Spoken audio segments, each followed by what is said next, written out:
요즘 우리나라에서 가장 핫한 인기 있는 연예인, 방송인 한 명을 뽑으라면 저는 기안84라는 사람을 뽑고 싶습니다.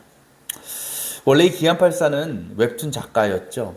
그러다가 한 예능에 출연하게 되면서 대중들에게 이름을 알리게 되었고, 지금은 정말 예능계의 블루칩이 돼서 하는 프로그램마다 큰 인기를 얻고 있습니다. 심지어 올해 한 방송사의 연예대상 후보, 강력한 후보로도 올라와 있습니다. 어떻게 이 기안84라는 사람이 방송에 등장하고 얼마 되지 않았음에도 불구하고 이렇게 큰 인기를 얻고 또 많은 사람들에게 호감을 얻게 된 것일까요? 여러분은 그 요인이, 그 원인이 뭐라고 생각하십니까? 왜 이 기안84가 인기가 많을까? 사실 보면은 뭐 인기 있을 만한 사람이 아니잖아요. 그냥 뭐 만화가였고 뭐 그렇게 뭐 예능감이 있는 것 같지도 않고, 그런데 참 많은 사람들이 좋아합니다. 여러분 별로 안 좋아하세요? 누군지 모르세요? 얼굴 보면 아실 수도 있어. 근데 이 사람이 왜 인기냐, 제가 생각해 보면 그런 것 같아요. 그러니까 이 기안84라는 사람이 방송에서 보여지는 모습이 거짓이 없어요. 그리고 자기의 그냥 있는 그대로의 삶을 그냥 보여주는 거예요. 사실 우리가 TV 프로그램을 보게 될 때, 우리가 보게 되는 연예인들, 방송인들을 보면 그들의 모습들이요, 대부분 방송에 의해서 만들어진 겁니다. 조작된 거죠. 꾸며진 것이라고 할 수 있어요. 우리가 뭐 리얼리티 많이 나오지만 사실 그건 리얼리티가 아니에요. 다 정해진 각본이 있고 동선이 있고 심지어 대사까지도 어떻게 행동해야 되는지도 다 이미 짜여져 있는 경우가 굉장히 많습니다. 리얼리티라고는 하지만 리얼리티가 아닌 거죠.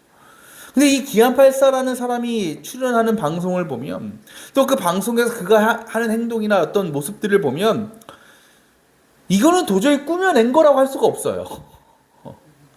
이건 도저히 어떻게 만들어내는 그런 모습들이 아니라는 거죠. 그러니까 정말 기안84를 보면 진짜 말 그대로 리얼해요. 리얼해. 그냥 평소에 그냥 카메라 없을 때 그냥 살던 그 모습대로 그냥 카메라 앞에서도 행동하고 살아가는 겁니다. 그러니까 그렇게 진솔하고 꾸밈 없는 그 기안84의 모습이 대중들에게 굉장히 신선한 거예요. 왜? 이런 사람이 없었거든요. 그리고 그것이 큰 호감을 주게 되었다라는 거죠. 근데 우리의 삶을 돌아보면, 우리의 삶의 모습 한번 생각해 보면, 우리도요, 얼마나 많은 사람들을 만나고 또 인간관계를 맺고 살아갑니까? 그런데 솔직히 얘기하면 그들에게, 그 사람들에게 나의 진짜 모습을 그대로 보여줍니까? 그렇지 않을 때가 훨씬 많죠. 우리도 때로는요, 내 진짜 모습을 감춰요. 내 마음을 숨기고요, 어찌 보면 만들어진 모습으로, 꾸며진 모습으로 사람들을 만나고 대한다는 겁니다. 물론 그것이 필요할 때가 있지요. 그렇다면 우리의 신앙에서는 어떨까요? 우리 그리스도인들은요, 반드시 삶 가운데 믿음의 행위가 나타나야 됩니다. 그걸 우리는 쉽게 신앙생활이라고 부르죠. 예배하고 기도하고 헌신하고 봉사하는 것 등등등. 이 자리에 모인 모든 분들은 다 열심히 신앙생활 하시는 분들입니다. 그런데 과연 우리에게서 나타나는 그 신앙생활이라는 것들이 진짜 나의 믿음의 상태를 있는 그대로 리얼하게 증명해주는 것일까라는 거죠. 오늘 우리가 10절부터 20절까지 말씀을 봤는데요, 그 앞부분에 어떤 내용이 나오냐면 바리새인들과 율법학자들이 예수님께 몰려와서요, 이렇게 따지고 있습니다. 2절 말씀 보면, 당신의 제자들은 어찌하여 장로들의 전통을 어기는 것입니까? 그들은 빵을 먹을 때마다 손을 씻지 않습니다. 그러니까 이 율법학자들, 바리새인들이 뭐 어떻게 하다가 예수님의 제자들이 밥을 먹는데, 빵을 먹는데 손도 씻지 않고 막 먹는 걸 본 거예요. 그걸 보고 충격을 받은 거예요. 물론 밥 먹기 전에 손 닦는 거는 어린이집 다니는 아이들도 다 알지요. 그런데 여러분 가운데 나는 태어나서 밥 먹기 전에 손 안 씻은 적이 한 번도 없다라는 분 계십니까? 없죠. 우리도 어찌 보면 손 안 씻고 밥 먹을 때가 많아요. 이유가 많겠죠. 뭐 깜빡했거나 아니면 너무 배가 고파서 정말 허겁지겁 먹느라 손 씻는 걸 잊어버릴 수도 있습니다. 그러니까 우리가 생각할 때 손 안 씻고 먹는 거 그럴 수 있지라고 생각하죠, 여러분. 여러분 손 안 씻고 먹는 사람들한테 어휴 저런 손도 안 씻고 더러운 이렇습니까, 여러분? 우리 주일날 끝나고 밥 먹을 때 손 안 씻잖아, 사실. 그죠? 그냥 먹잖아. 물티슈로 한번 닦고 먹지. 그냥 넘어갈 수 있는 거예요. 그런데 이 바리새인들 율법학자도 아니에요. 그들에게는요 굉장히 심각한 문제입니다. 왜? 그것이 뭘 어기는 거니까? 그들이 말하는 장로들의 전통, 쉽게 말하면 율법을 어기는 것이기 때문에 그랬어요. 여러분 처음 이스라엘 백성들이 율법을 받을 때에 그 율법이 몇 개였어요? 10개죠. 10계명. 그런데 그 10개였던 10계명을 쪼개서 수많은 규칙과 규례를 만들었어요. 그게 몇 개나 돼? 613개나 되는 거예요. 이걸 뭐라고 그래요? 율법이라고 불러요. 대부분의 유대인들, 특히 율법주의자 같은 이 바리새인들은 이 율법을 구원의 방편이라고 믿었고 그래서 열심히 지키며 살았습니다. 근데 여러분 이 세상의 법은 어떻습니까? 우리가 이 세상에 존재하는 법은요 범죄의 유형에 따라서 나누지요. 뭐 가벼운 죄, 뭐 중범죄 이렇게 나누잖아요. 또 그에 따라서 그에 대한 처벌도 다 달라요. 길거리에 쓰레기 버린 사람한테 징역을 내립니까? 아니에요. 그냥 벌금 내고 끝이에요.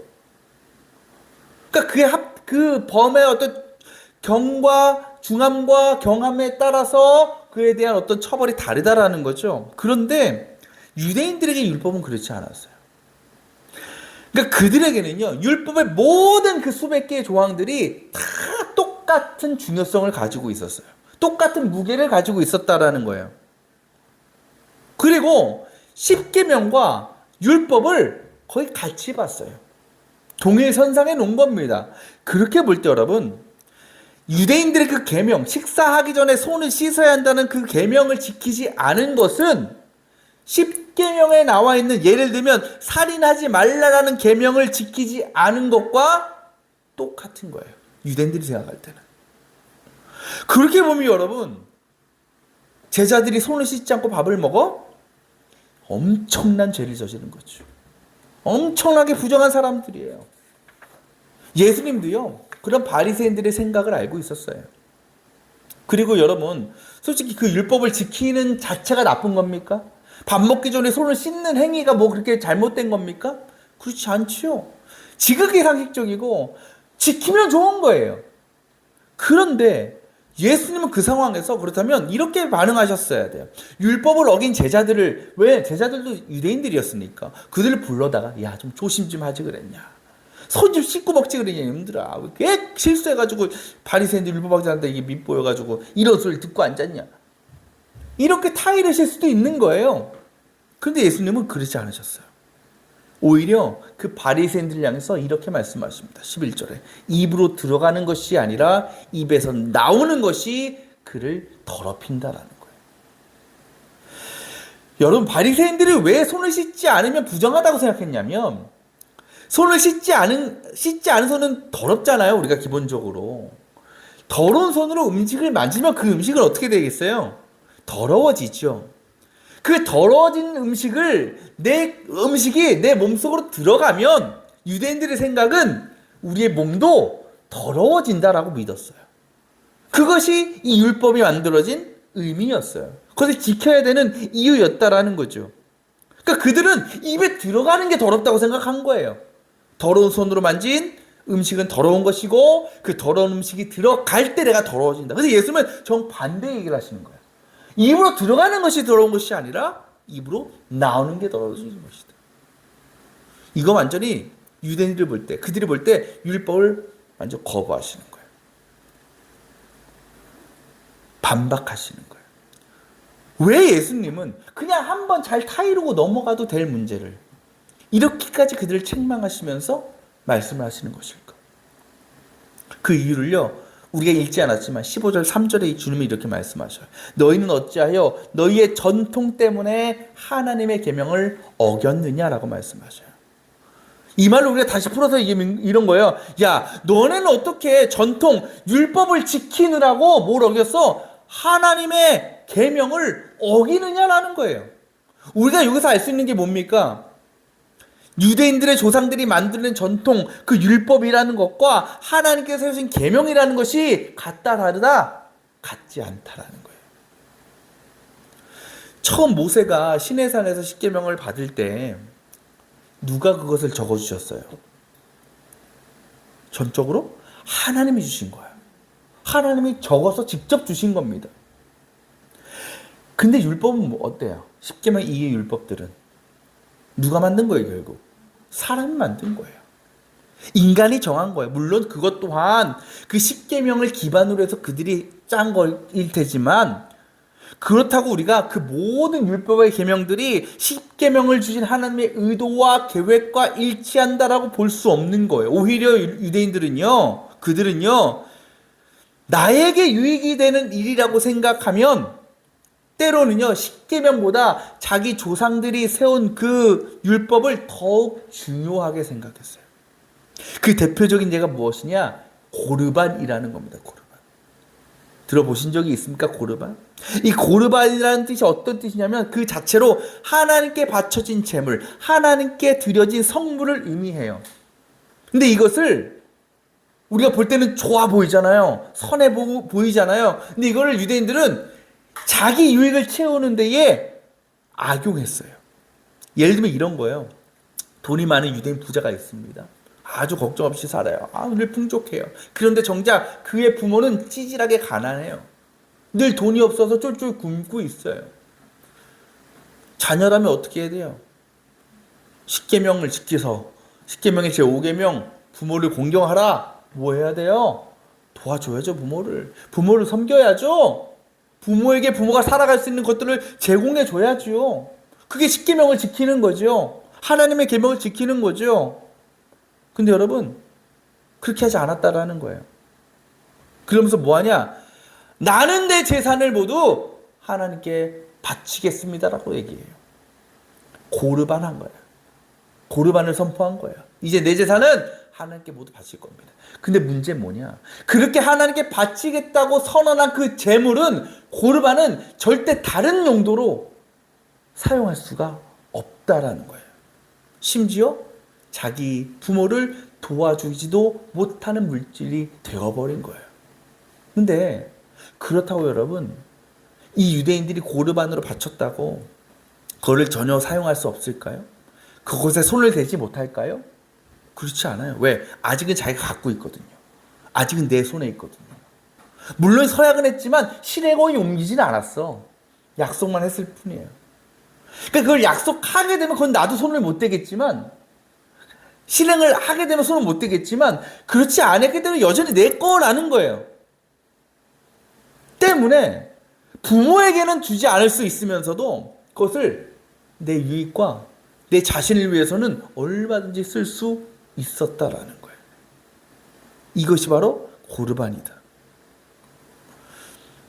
여러분, 바로 이것이 어떤 마음이냐면, 내 재산, 내 물질은 끝까지 지키려고 하면서 부모를 공경하라는 율법을 어기지 않을 수 있는 굉장히 영악한 방법이었다라는 거죠. 이해가 되시죠? 주님은 그런 그들의 위선을 지적하고 계시는 거예요. 그래요. 바리새인들이요, 왜 그렇게 율법을 열심히 지켰느냐? 이유는 하나예요. 나를 위해서요. 내 자신을 위해서. 그런 유대인들의 겉모습은 어떻겠어요? 누구보다 신실해 보입니다. 누구보다 거룩해 보입니다. 근데 그건 그 목적이 뭐다? 내 욕심을 채우기 위해서. 내 유익을 채우기 위해서. 다른 사람들에게 높임받고 존경받고 인정받기 위해서. 그런 그들에게 주님은 경고하시는 거예요. 18절에 입에서 나오는 것들이 마음에서 나오는데 그것이 사람을 더럽힌다라는 거죠. 그러니까 바리새인들이나 율법학자들에게 선함과 정결함과 거룩함의 기준은요, 오직 율법을 통해 드러나는 자신의 겉모습일 뿐이었습니다. 그래서 그저 음식 먹기 전에 손을 깨끗이 잘 씻는 것을 통해서 나는 정결한 사람이라는 것을 드러내려고 하였습니다. 비록 부모를 돕기 싫어서 돈이 아까워서 모든 재산을 하나님께 바치겠다고 고백은 하였지만 그것은 역시 자신의 의로움을 드러내기 위한 것이었고, 그것을 통해서 나는 의로운 사람이야, 하나님을 사랑하는 사람이야 라고 자랑했다라는 겁니다. 하지만 예수님께서 보실 때는 가장 부정하고 더러운 자들이었습니다. 왜? 예수님에게 선함의 기준, 정결함의 기준, 거룩함의 기준은 외적으로 드러나는 것이 아니라 그 마음과 중심에 있기 때문이죠. 그리고 우리의 모든 말과 행동은, 모습은 결국 우리의 마음과 생각으로부터 나오는 것이 아니겠습니까? 물론 마음에 악한 생각이 가득한 사람도, 마음에 추악한 죄가 가득한 사람도요, 의식적으로 억지로라도 착하게 생활할 수는 있어요. 선한 모습으로 살아갈 수는 있어요. 하지만 그것은 진짜 그의 속마음과 본성을 숨기기 위해 만들어진 거짓된 모습일 뿐이죠. 그러한 모습은요, 결국 한계가 있습니다. 결국 끝이 있어요. 오래가지 못해요. 언젠가는 그 실체가 드러날 때가 반드시 온다라는 거죠. 하지만 그 마음과 중심이 깨끗하고 그것이 선한 사람에게는요, 무언가 만들어진 것이 아니라, 꾸며진 것이 아니라, 연출된 것이 아니라 아주 자연스럽게 그리고 끊임없이 선하고 아름다운 삶을 그대로 드러나게 된다라는 겁니다. 그래요. 바리새인들은요, 자신의 진짜 모습을 숨기고요, 그저 사람들에게 잘 보이기 위한 수단, 자기 유익을 채우기 위한 수단으로 율법을 지켜나갔습니다. 그들에게 신앙의 삶은 그저 의식적인 행위에 불과했습니다. 하지만 예수님과 예수님의 제자들은요, 겉으로 드러나는 행위도 중요하지만 그보다 마음과 그 중심에 더욱 집중했다라는 겁니다. 비록 음식을 먹기 전에 손을 씻는 일도 까먹기도 하고, 또 늘 돌아다니느라 옷이며 몸이며 손과 발이며 늘 지저분했지만 절대 주님은 또 그들은 그것을 부끄럽게 생각하지 않았습니다. 왜? 뭐 하느라 그들이 그렇게 된 거예요? 예수님을 돕느라, 다른 이들을 돕고 섬기느라 그렇게 된 거 아니겠습니까? 물론 그 와중에도 손 깨끗이 씻었으면 좋았겠지요. 가끔이라도 옷 좀 빨아입고 다녔으면 더 좋았겠지요. 하지만 결코 그것이 제자들이 어떤 사람인지를 판단하는 기준이 될 수 없다는 것입니다. 예수님과 제자들에게 가장 중요했던 것은 어떻게 하면 사람들이 날 인정해 줄까? 어떻게 하면 내가 높임을 받을까가 아니라 어떻게 해야 하나님의 사랑을, 이 구원의 은혜를 더 많은 사람들에게 전하고 베풀 수 있을까? 어떻게 해야 하나님께서 기뻐하시고 원하는 삶을 더 잘 살아갈 수 있을까? 그것뿐이었다라는 겁니다. 그런 제자들의 삶과 모습은 세상의 눈으로 볼 때는 가장 부정하고 가장 불결해 보일지 모르지만 예수님께서 보실 때는, 하나님께서 보실 때는 가장 정결하고 가장 거룩하고 가장 아름다운 모습이었다라는 겁니다. 이 세상에는요, 화려해 보이는 사람 많아요. 멋져 보이는 인생을 사는 사람 많습니다.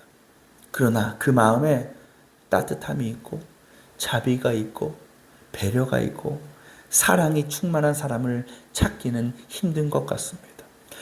겉으로는 신앙생활 잘하고 그래서 신실해 보이는 성도들은 많은 것 같은데 그 내면과 그 영혼에는 하나님께서 허락하신 구원의 은혜, 그것으로 인한 기쁨과 감사, 주님을 향한 진실한 믿음과 사랑을 누리며 살아가는 사람은 그렇게 많지 않은 것 같습니다.